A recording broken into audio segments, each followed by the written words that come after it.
नमस्कार मित्रों, हम सब जानते ही हैं कि गुजरात में शराब पर प्रतिबंध है, पर ये क्या सच है मित्रों? हम गुजरात की शराबबंदी की बात करें उससे पहले ये जान लेते हैं कि गुजरात में शराबबंदी कब से है और क्यों है। वैसे माना जाए तो अंग्रेज ही थे जिन्होंने गुजरात में सबसे पहले शराब पर प्रतिबंध लगाया। गुजरात के लोग खान पान के भाग रूप में शराब पीना और शराब बेचने का कार्य करते थे।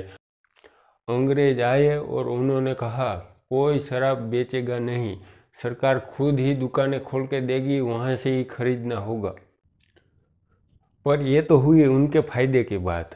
दूसरा पॉइंट यह भी है कि गुजरात गांधी राज्य होने के नाते या फिर गांधी जी को श्रद्धांजलि के भाग रूप में यहाँ शराब पर प्रतिबंध लगाया गया है। पर उसमें भी एक सवाल है, तो फिर कायदा क्यों 1960 में लगाया गया, जब बॉम्बे स्टेट से गुजरात और महाराष्ट्र ऐसे दो राज्य अलग हुए। शराबबंदी की बात की जाए तो गुजरात राज्य लोतायक राज्य नहीं है जहाँ पर शराब पर प्रतिबंध है। गुजरात के अलावा नागालैंड, मिजोरम, बिहार, केंद्र शासित प्रदेश यानी लक्षद्वीप, और हम यहाँ बात कर रहे हैं गुजरात की।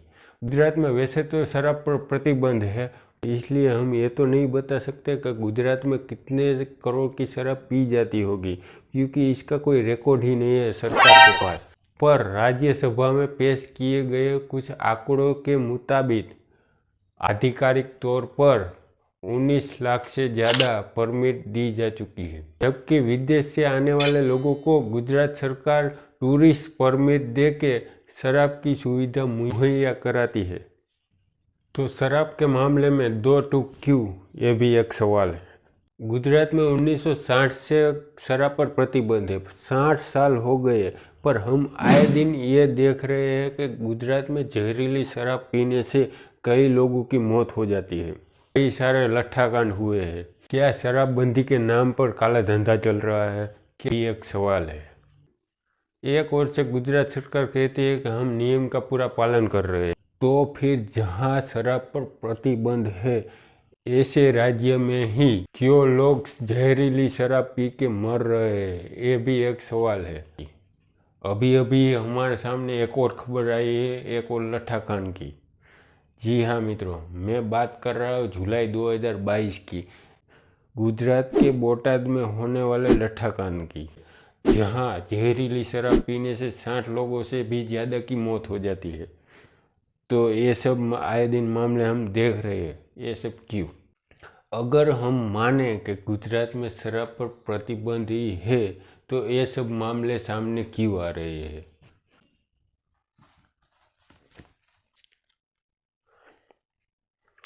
एक रिपोर्ट की हम माने तो पिछले 15 सालों में 845 से भी ज़्यादा लोगों की मौत हो चुकी है। अगर शराब पर प्रतिबंध है तो ये सब मामले क्यों सामने आ रहे हैं, ये भी एक सवाल है। अगर गुजरात में शराब पर पाबंदी है ही, तो इतनी आसानी से शराब क्यों मिल रही है, ये मैं नहीं, गुजरात की जनता कह रही है। और इसमें सिर्फ फायदा बूटलेंगरों का है और उससे जुड़े बड़े बड़े अधिकारियों का। अब हम बात करते हैं शराब से होने वाले राज्य को नुकसान की। जी हाँ मित्रों, हमारा मोटिव ये नहीं है कि शराब पर पाबंदी हटा देनी चाहिए। हमारा मोटिव सिर्फ इतना है, शराब पर जितने नियम कानून लगे हैं वो नियम कानून का अच्छे से पालन होना चाहिए। और हमारा कहना यह है कि नियम एक समान होने चाहिए और नियम का कड़क से कड़क पालन होना चाहिए। मेरा कहने का मतलब क्या है आप समझ ही गए होंगे। एक रिपोर्ट की हम माने तो भारत में 16 करोड़ से भी ज़्यादा लोग शराब का सेवन करते होता है, और सबसे ज़्यादा छत्तीसगढ़ राज्य में शराब का सेवन होता है। हमारे पास 2020 का डेटा मौजूद है और इसमें बताया गया है कि छत्तीसगढ़ की कुल आबादी 3 करोड़ से ज़्यादा है और 35% लोग शराब का सेवन करते हैं। 2022 से लेकर 2023 तक राज्य को सिर्फ शराब से 5,525 करोड़ रुपए का राजस्व प्राप्त हुआ, सिर्फ शराब से। अब हम एक जगह पर आके खड़े हो जाते हैं और ये समझते हैं शराबबंदी से फायदे क्या हो सकते हैं। जिन राज्यों में शराब पर प्रतिबंध है वहाँ पुरुषों में पीने की कमी आई है। उस इससे घरेलू मामले कम हुए हैं। बिहार में जब प्रतिबंध लगाया गया उससे साल भर बाद ये देखा गया कि लोग पहले 1005 रुपये खर्च करते थे भोजन पर, अब वही लोग शराबबंदी के बाद भोजन पर 1331 रुपये का खर्च करने लगे।